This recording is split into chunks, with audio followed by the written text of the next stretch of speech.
Paul Thompson from the Center for Cooperative Research, the advisor for the film we've been watching. He's a kind of citizen journalist. Welcome back, Paul. Thanks. All of the stories that you collected were published somewhere, even in the distant back pages. So you could say they were in the media, but they were not prominent. How did the media actually fail us? Well, one thing is you get a story that comes out in, say, New Yorker magazine, and if you don't subscribe to that, it's not picked up, elsewhere. So these bits and pieces were never really put together and largely weren't put on the front pages. I think sometimes in order to people don't watch the news, you have to have a story on the front page and repeat it again and again before it sort of gets into the national consciousness, and that didn't happen here. Certainly we hear on a daily basis that the market is the perfect instrument for disseminating goods and services, but these stories were reported once and let die. What about the connections between the public and the media and the links? For instance, you found lots of links between the administration and the Saudis and the bin Laden family, and I can remember a story about a certain number of Arabs being spirited out of the country on a CIA plane, and business relationships between the Bushes and bin Laden. How did you discover this stuff, and why do you think the leads were not followed?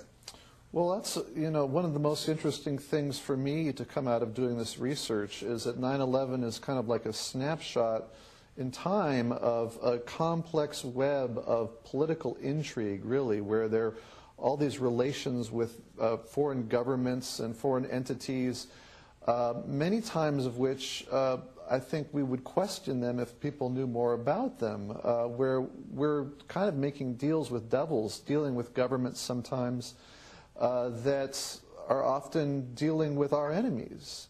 Pakistan, for instance. Pakistan. I mean, there's just a big story came out a few days ago in the New York Times talking about how the government of Pakistan is arming the Taliban, which then goes and attacks U.S. troops.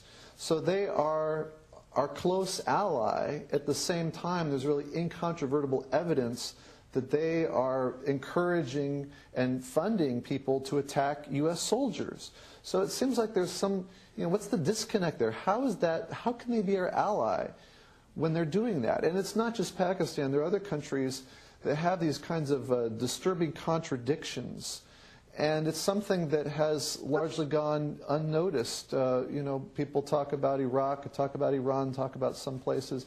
But some of these very complicated and disturbing political relationships go unnoticed. One example was this whole United Arab Emirates port deal that came out last year.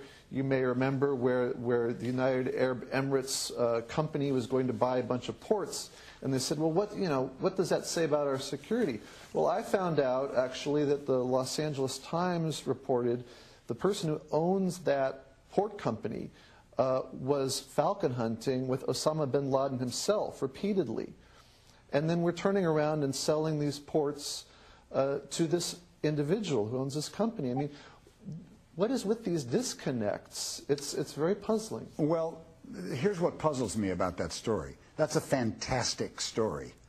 And if the markets for media were truly competitive, you'd think somebody would snatch that story up and lord it over their competitors.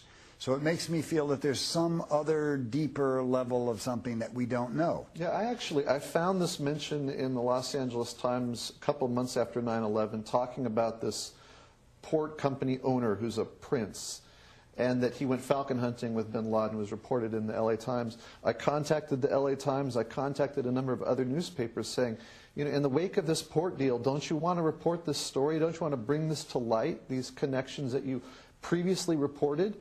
And I couldn't get anybody to report that. But this has happened time and time again where, you would think that, as you said, wouldn't somebody be all over this? But they're not.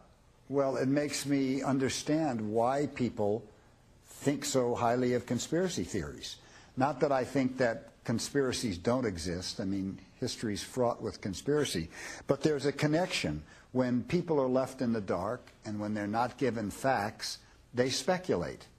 And these speculations often lead them into conspiracy theories, and then the media throws the conspiracy theories out or ridicules them, but the baby goes out with the bathwater, because the underlying question was the containment of information.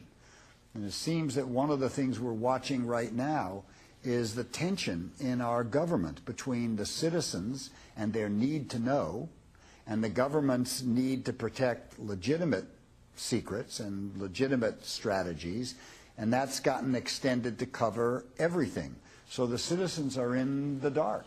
Well, what is a conspiracy theory, really? I mean, I think a conspiracy theory is anything that runs against the mainstream political establishment conventional wisdom. To give you an example, in 2003, Tony Blair, Prime Minister of Britain, said that anybody who thinks that the war in Iraq has anything to do with oil is a conspiracy theorist. Now, we've had people from President Bush on down, a majority of the American public actually, recently in a poll, said that oil is a major factor in what's happening in Iraq. So that means, you know, most everybody is a conspiracy theorist. Of course it has something to do with oil, but that idea is something that they, you know, are trying to minimize. So you can take an idea, put the label conspiracy theory on it, and then everybody runs like you know, like the plague. Right, so, it's a device to stop debate. Yeah, we have to go, you know, wherever the facts will lead us, no matter what kind of disturbing connections or conclusions we come up with. Well, that doesn't seem to be the point of view of the people who have consolidated and maintained power. And they maintain power, obviously, with their secrecy, because if this information was widely disseminated, it could rightfully be perceived as a threat to them. Before we go, I want to know what you're doing now. Well, we're continuing with this research. I'm continuing with this up to current day, looking at the whole quote-unquote war on terrorism, and also growing in numbers of volunteers to look at other issues, looking at the Katrina hurricane response, the decision to go to war in Iraq, environmental issues, doing the same kind of thing, using the internet to, you know, to get these bits of information that are often forgotten and bring them to light and make sure that they're not forgotten. Well, under your picture, we have your name, and we also have your website, which we will run again. But why don't you say the name of your website for our viewers? Cooperativeresearch.org.